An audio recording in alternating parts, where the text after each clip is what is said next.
Good afternoon, it's Joyful Christian Hermit taking a rest in bed before Sean's grandmother comes to help me empty out the second section of the living room bookcases.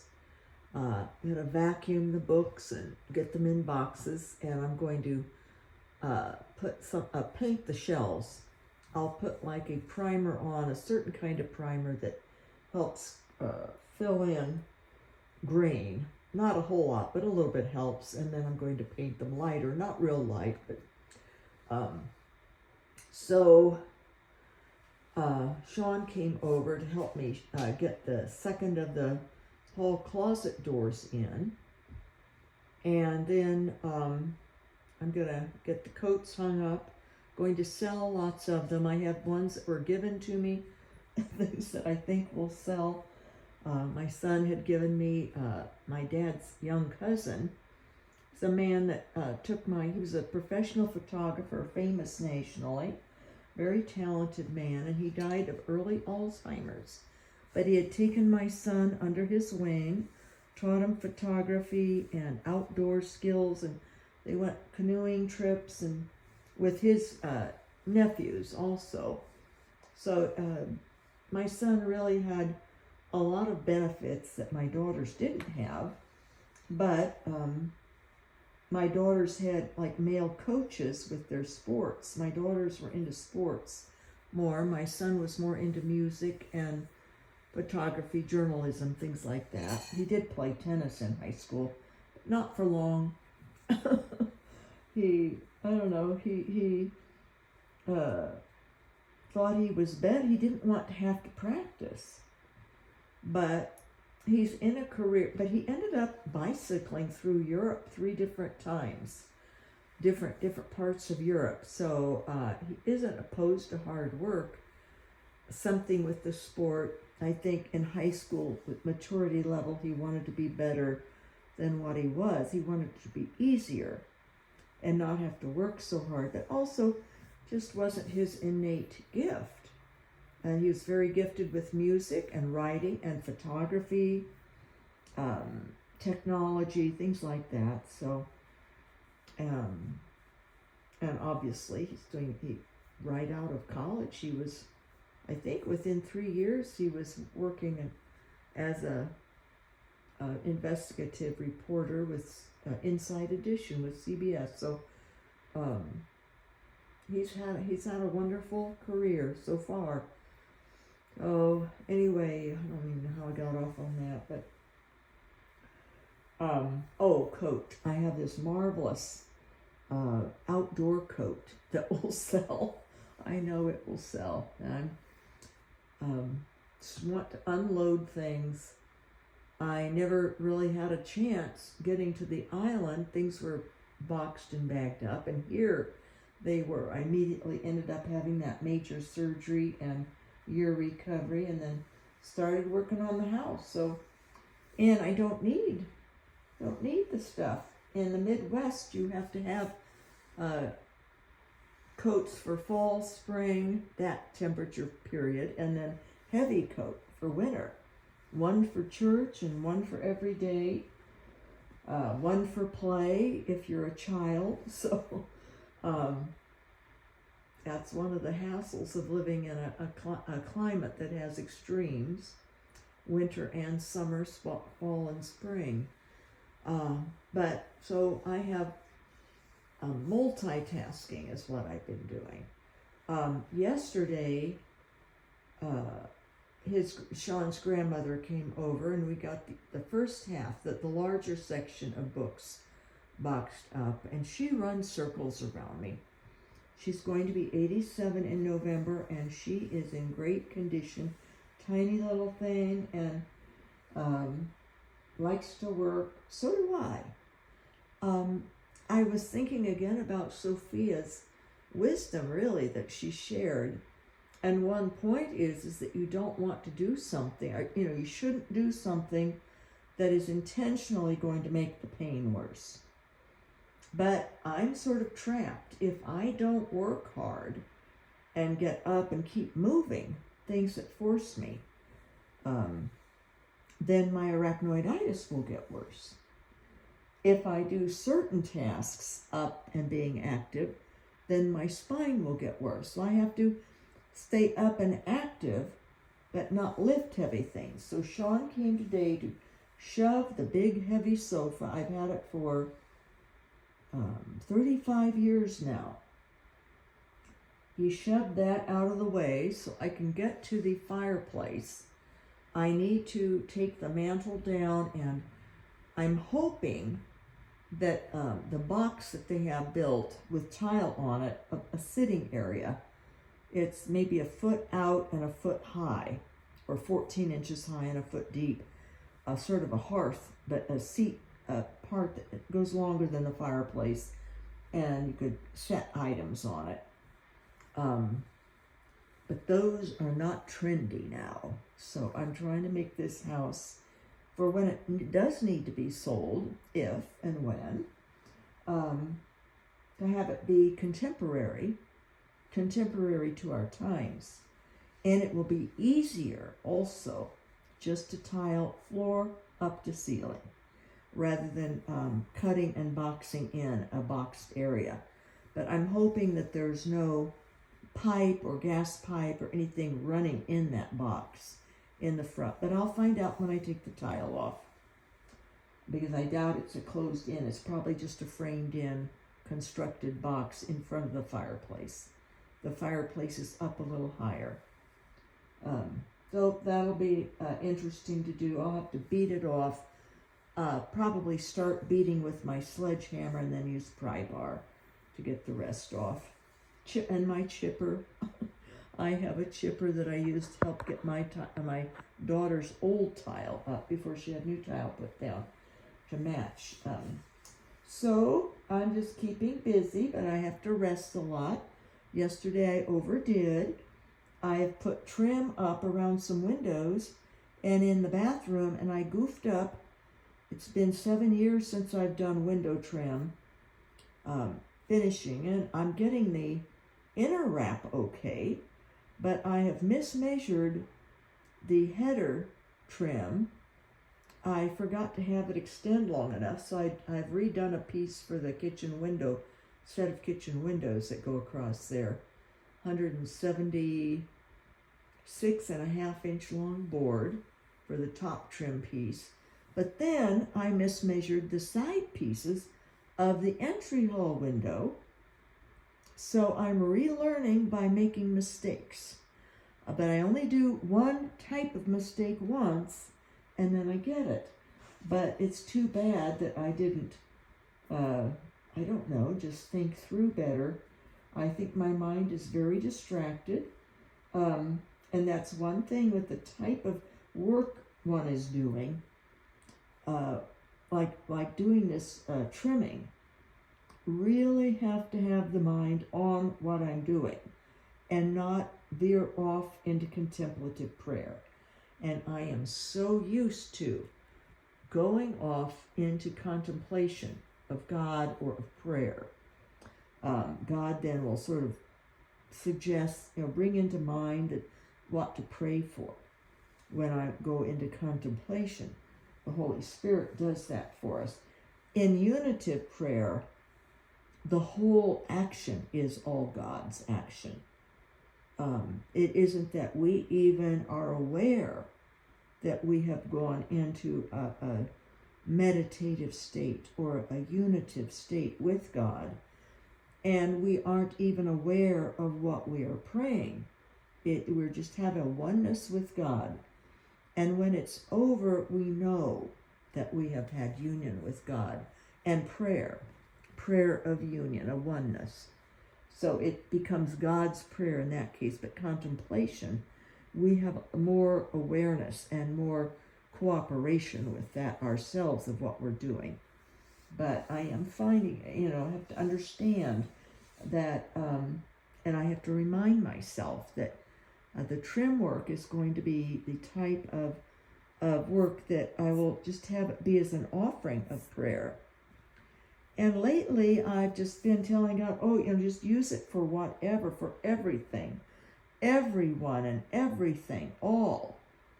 But last night I was reminded, go ahead and offer it. Like I'll offer certain windows or the fireplace, for example. I think I'll offer some for the Daughters of St. Paul, the Pauline sisters, in gratitude for them and all their kindness to me, all their prayers, thanks to Koine to tell them about me. And the books, this Day by Day with Mary has been so helpful. And Koine sent another book that I want to share with you. I haven't read it yet, but it's a biography, maybe even I think an autobiography of a woman who is very saintly and deceased now. So I'll share that with you at some point. But so I'll have prayer for them. I'll be more specific, and I think I'm going to have maybe do all the downstairs window trimming or baseboards or something for all of you, for all of the people who have become dear soul friends, spiritual friends through this video channel, such as it is. I have, this morning I was thinking, I haven't consciously thought of nor spoken of the holy narrow pathway. But setting prayer intentions, whether it is a universal intention or a specific one, that's part of the holy narrow pathway, is to offer everything we do, everything we think, everything we live and breathe, actions and otherwise, even our sleep. Offer it as prayer. And it doesn't have to be for anything specific, but the act of offering ourselves always is the holy narrow pathway.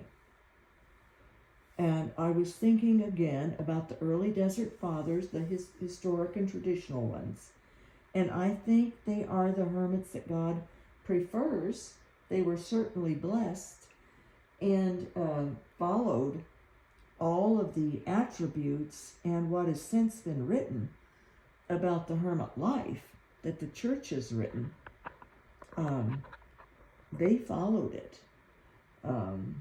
They didn't wear habits. They wore the garments of the poor of their time, and what was convenient and useful in the desert. The inexpensive fabric was flax. It was light colored, so they didn't want to wear. You don't want to wear something in heat that absorbs sun, because they're already hot. So it was very light. It was inexpensive fabric, flax. Some wove the fabric and they bartered for things. They did work. In fact, a great deal of their life was working. But it was very, it didn't involve a lot of, other than those that wrote, that left writings, but they would weave baskets or mats to lay on, grew herbs and other foods, and then they would barter with one another, trade for what they needed. Those that lived within even 10 miles or 15 miles and knew of one another in their own little solitary areas, or the ones that were more hidden, like Paul of Thebes, he would eat root vegetables and really granged. Grange ate, found whatever he could find of herbs, and he would grow a few things, but mostly he would go into he was in a cave. He would go into more forested area, or more, he'd gone off more toward mountainous region or cooler area, further away, and had grasses and different things he could eat. Others would eat, dates from the date palms and other fruits, but not much. Or bread. They would have grain, or they would barter to get a loaf of bread, and eat just bread and water. And they lived for a long period. So there is a truth to the reality that holiness after a while will take over a person's being. And what one eats when you're in that state doesn't seem to matter that much, what one eats. But it has to be an action of God and the Holy Spirit. It's not that I could say, oh, I'm not going to eat much, and so that I will show that I am this or that. No, it doesn't work that way. Yeah, like Padre Pio, he didn't need to eat much. I think at lunch he would have one ale a day. And ale has a lot of health qualities to it. But he would have an ale and some bread. And maybe some butter on the bread or something. But he didn't eat much. But he was rather portly in his older years. So it didn't matter what he ate. And he didn't need much to function. Now, Catherine of Siena, it's believed that she might have become anorexic. And I don't know. I mean, that's more of a contemporary thought. But it seems to me that she may have been, somewhat. She intentionally stopped eating. And eventually existed on only the host, but she became very, very thin and sick and died. So it's not recommended. It's who would know but herself and God, probably just God, because if it was through action of the Holy Spirit that she did not need food, but some biographers have said that she would vomit and think that she felt a guilt about eating, so she stopped eating.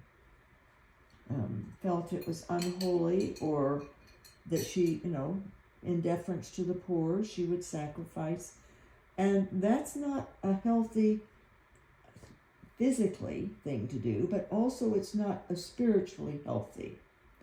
Actions like that would not be in the holy narrow pathway. Now,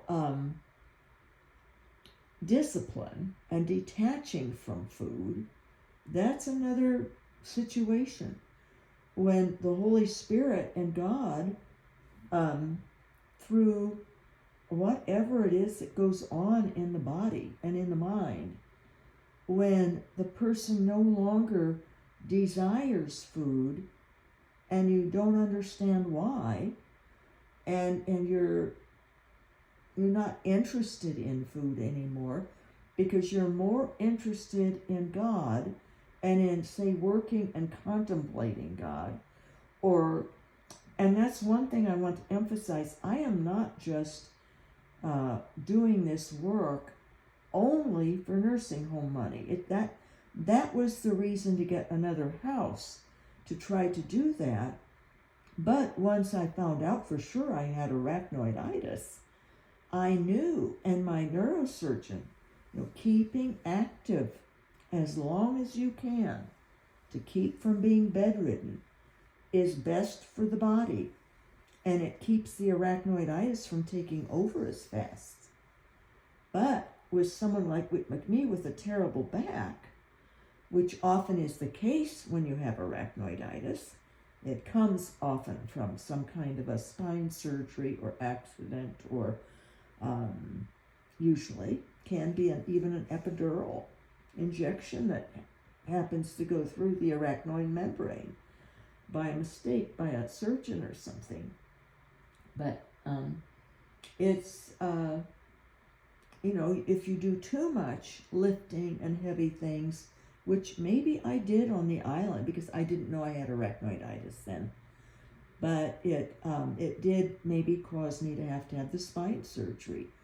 I don't know, because I'd had a spine surgery in 87, and it was up through the L5, and often over time, the next levels will go automatically. Just from time, from walking, standing, wear and tear on your back. The discs and the vertebrae come down through gravity, from standing even, and they hit the area that's been fused, and that causes deterioration over time of the next levels. So I've been fused up through the up through my lumbar, all through my lumbar, and now my thoracic is bad. But they generally don't want to operate on the thoracic spine. It's very involved because of the placement of the lungs and the heart and everything. So, right in front of it, and the ribs. So it's, I'm going to have to live with this kind of pain. And keeping busier is helping me. I'm already able to stay up longer without going sort of berserk.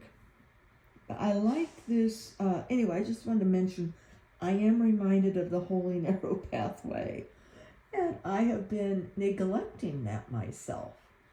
It's nothing that we have to be totally conscious of, but when we're in training, like I'm probably perpetually in training, because there's always more degrees of holy narrow pathway of things to consider, of pondering God and of living, pleasing God.